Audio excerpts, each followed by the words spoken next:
mabasa. Maging matalino. Check, check. Paggising sa umaga, ikaw na ang kasama. Tugtugang pampagana, pampabangon ko sa kama. Sa biyahe o tambayan, sa bahay o tindahan, kahit saan abutan, tunay mo na kaibigan. Tara na't sumabay, fun walang kumpay. Itaas ang kamay, feel the vibe, don't be shy. Tadhana natin to, Destiny Radio, ikaw ang gusto ko. Destiny Radio. Malabo na maubos ang ating pag-uusapan, mananakit ang tiyan mo sa ating mga tawanan. Pagka naman balita, radyo mong maaasahan. Radyo na ang bungad ay magandang kapalaran. Mula Lunes hanggang Linggo, Destiny Radio ang kasama ko. Ang bawat araw na bubuo, pag Destiny Radio ang kasama ko. Tara na't sumabay, fun walang humpay. Itaas ang kamay, feel the vibe, don't be shy. Tadhana natin to, Destiny Radio, ikaw ang gusto ko. Destiny Radio, tadhana natin to, Destiny Radio, ikaw ang gusto ko. Destiny Radio. 96.7 Destiny Radio. Saya lang! Ikaw ang gusto ko, Destiny Radio. Eto na ang makulit at cute mong papa na ang ingay. Goal niyang mapatawa ka. Pakiligin. Baguhin ang buhay mo. Guluhin ang buhay mo. Let's welcome the one, the only, Papa Del.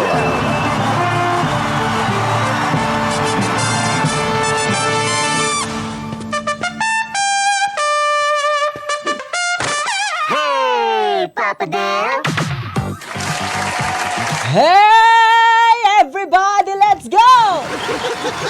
Paano yung mataas yung energy? Kasi naman nakakahawa yung ano ko dito, yung kasama ko dito, ang taas-taas ng kanyang sugar. Mataas yung sugar level niya, grabe, grabe. Ang taas ng energy, hanggang baba, dinig yung boses. Ay, soundproof kami dito. Hoy, ang ating oras, 2 minuto makalipas, ang alas 10 ng umaga. Good morning! Bagong mukha, bagong tandhana. Kami po ang 96.7 Destiny Radio. Saya lang! Kapiling kasama ngayong umaga ang magulit at cute mong Papa. That's me. My name is Papa Del!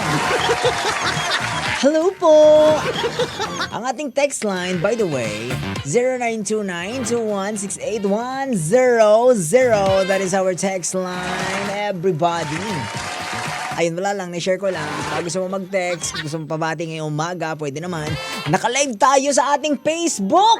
Hoy! Naka-live tayo sa Facebook!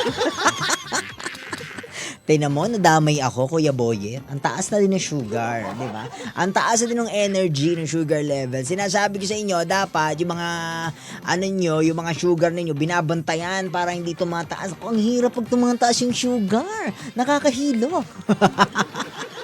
O ito na yan, nakakahilo kaya pag tumaas, itry nyo, pataasin nyo yung inyong sugar level. Maliyo kayo. Hindi nyo gugustuhin. Hindi masarap sa feeling, ha? Kaya wag, ha? Alagaan ang mga self. At para alagaan yung self, dapat ang mga iniinom nyo ay mga healthy. Yan, dapat. Dapat ay mga natural lamang, ha? Kagaya nito, Mark Choco 9-in-1+1 with chocolate drink mix. Yan. O, di ba? Natural din ang mga mga ingredients na, di ba? Hindi lang yan. Nakakadagdag yan ng enerhiya, pampalakas ng immune system, memory enhancer, at inilalagay sa tamang antas ang ating dugo. Iyon yung sinasabi ko sa inyo para yung mga sugar natin, ha? At yung mga sugar level, dumileveling, di ba? Mars Choco 91 plus 1 chocolate drink mix ang masustansyang tsokolate. Chocolate nam healthy sa katawan. Nabibili po yan sa suking sari-sari stores, grocery, supermarkets, boutique at drug stores dito sa ating lugar. Mabibili sa Shopee and sa Lazada. Shout out sa lahat na naka-tune in sa Destiny Radio. Saya lang, sabi ni Ma'am Flores. Shout out daw po sa inyong lahat. Ah! Diba? Linis yung lalamunan. Ay nako, welcome to the show. Sa mga kabubukas pa lamang po nakanika nila mga radyo. Kayo po ay nakatutok sa 96.7 Destiny Radio. Wala ngayon si Lola Ernaline. Yun ang wala tayo today. Si Lola Ernaline ay wala, kaya tayo ay magbabasa ng letter. Ganon.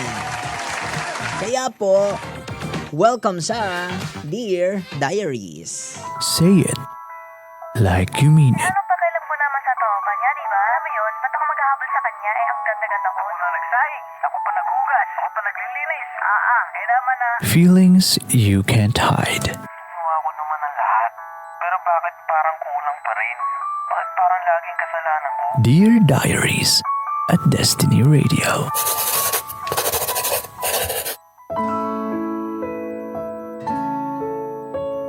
Sa mga gusto magpadala ng kanilang mga letter at ating basahin on the air, kung ano gusto mo ikwento, no? Hinanakit mo sa buhay, galit mo, ganyan, iyong love stories. Yan, pwede yan. Naipadala nyo sa aking Facebook, Papa Del. Yun. Punta sa Facebook, type ninyo, Papa Del, at i-send nyo sa akin, ha?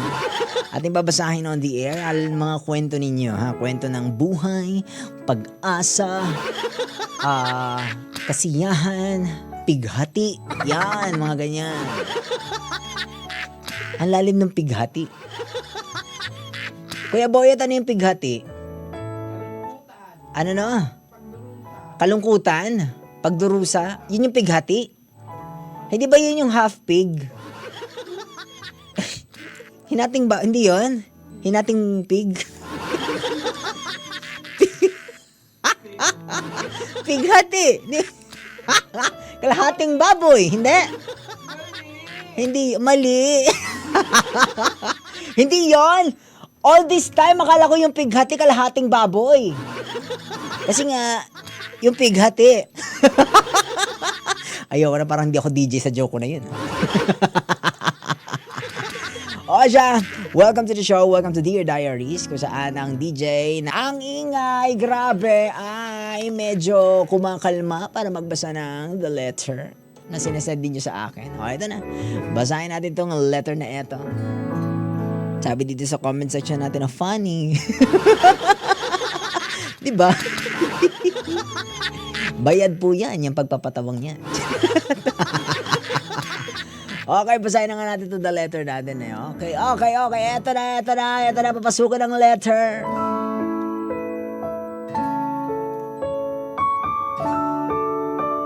Paano pag si bro na-kiss mo?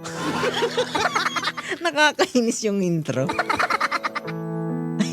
Sige. Okay, basahin natin to. Parang kinakabahan ako dito sa letter na to. Hello, Papa Del. Itago mo na lang ako sa pangalang Jacob.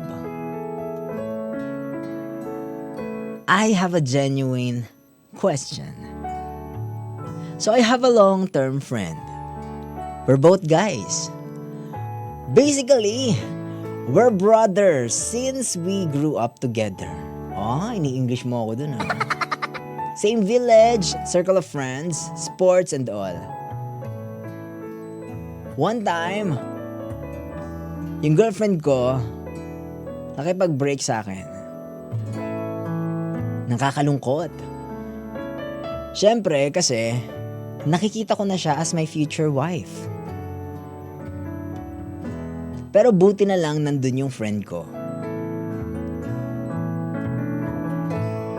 Kaya lang, after a month, nakipag-break din yung girlfriend niya sa kanya.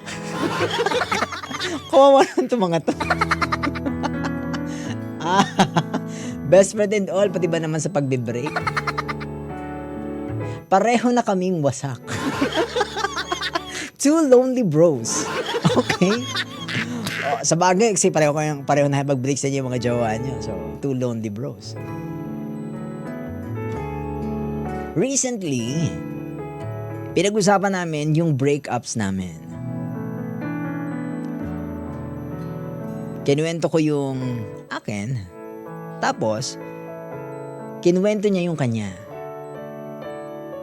Syempre, after ng kwentuhan, kailangan kong magbigay ng advice as usual. Seryoso kaming nag-uusap. At looking straight into each other's eyes.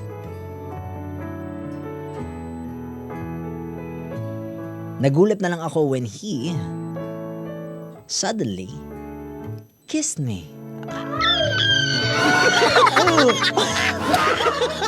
Hoy! Hoy naman lang. Ay, sorry. Hoy. I was shocked. And so was he. Naramdaman mo ba pati kami na shocked? Di ako nakapagsalita. And was just looking at him. Tapos, he kissed me again. Hoy naman like that.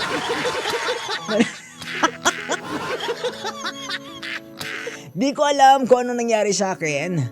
Kung malungkot ba ako or what. But the next thing I know, I was kissing him back. Malalande! Ay! Sorry. Ay! I remember how intense it was. OMG.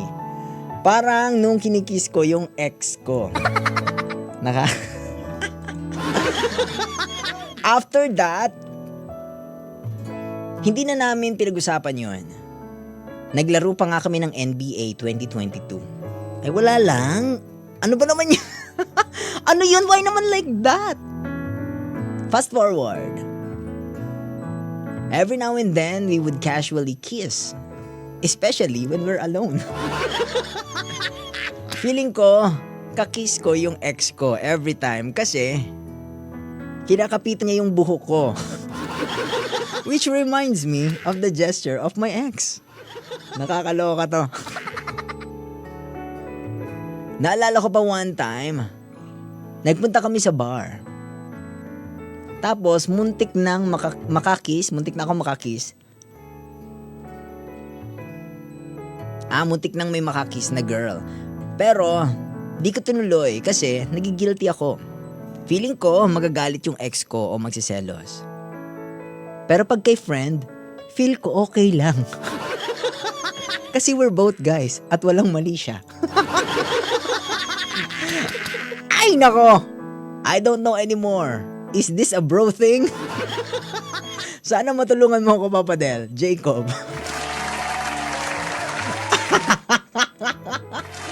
Hindi ko alam kung anong sasabihin ko, Jacob. Ang sasabi ko lang talaga, ay nako. Yun lang ang masasabi ko. Is this a bro thing? Hindi. Hindi. Mga bading kayo ng tao. Yun, Jacob, ang masasabi ko. Ewan ko, kumbaga ganito, wala ako sa authority sabihin na it's a psychological thing na baka defense mechanism nyo to move on. 'Di ba? Kasi may one time na nadinig ako ganito no. Sabi nila, pag sa pag-ibig daw pagka nakakaramdam ka ng butterfly effect, yung parang kinakabahan ka and all, pagkausap mo siya, ibig sabihin, yun yung body mo na sinisignal sa'yo na this is not the right person. Yun sabi nila sa relationship, okay? Tapos, pag yung taong kaharap mo, you feel comfortable sa tao na yun, you feel at ease, you feel you sa tao na yun, hindi ka nakakaramdam ng kaba, hindi ka nakakaramdam ng butterflies, 'di ba? You feel at peace, 'di ba? Okay lang ganyan yung payapa ka. All in all, hindi ka super saya ng bongga, hindi ka kinakabahan, 'di ba? You feel safe. Ibig sabihin daw, siya yung right person. Di umano. May disclaimer di umano, di ba? Ibig sabihin compatible kayo sa isa't isa. Di ba kasi yung frequency niyo nagja-jive eh. Di ba walang reklamo, walang away, di ba? Normal lang, di ba? Casual lang, nagkikiss lang ganyan. Pag alone, gano'n, di ba? It's 2025 na, di ba? Nothing wrong about that, I think.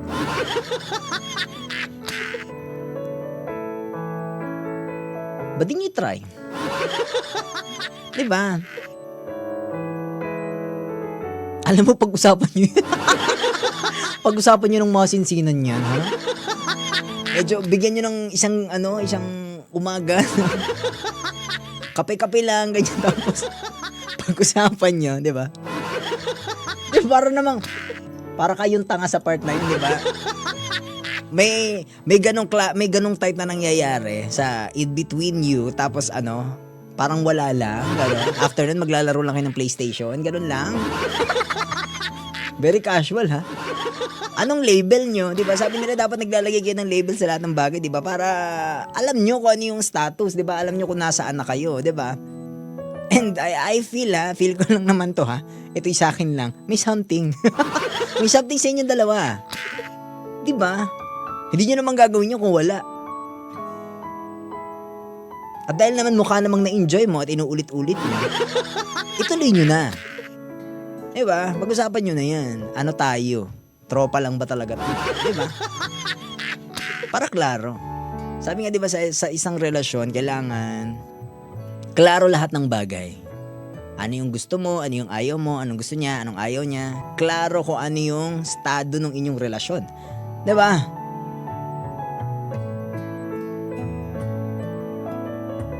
Paano kunyari na fall ka na?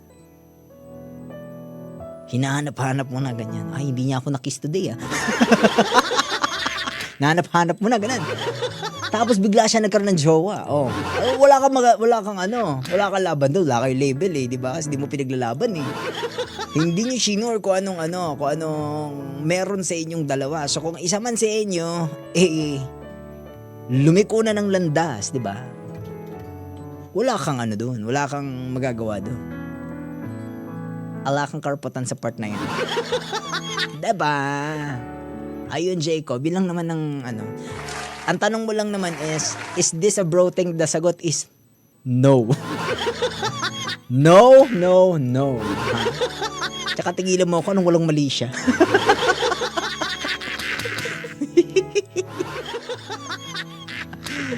Ay nako, ang ating oras. Naloka ako doon, Kuya Boyet. Medyo kinilig ako sa part na yon, pero medyo naloka ako ng very light. Diba? Pinag-uusapan nyo lang naman pinag-uusapan lang naman nila yung break up ng kanilang mga jowa with them. Tapos may kissing sinagad. Nakakaloka yun. Ay nako, muli tayo magkinigan. Bukas, same time, same voice, same frequency. Maraming salamat po sa mga nakinig pa mula kanina hanggang sa mga oras na ito. Okay, follow nyo kami sa aming Facebook, Destiny Radio. I-type nyo lamang DZDG Destiny Radio. Yan po, i-type nyo sa Facebook at makikita nyo na kami. At ang ating text line, inyo nang isave yan, 0929-216-8100. Inyo nakapiling na kasama. Makulit at cute yung Papa. That's me. My name is Papa Del. Susunod na si DJ Bugs and Kuya Carl. Abay, dito lang sa istasyong pinipili ang saya. Pili talaga yung sala. Pili ko para sa'yo to, Jacob. Jacob, para sa'yo itong kantang to. Dito lang sa 96.7 Destiny Radio. Saya lang!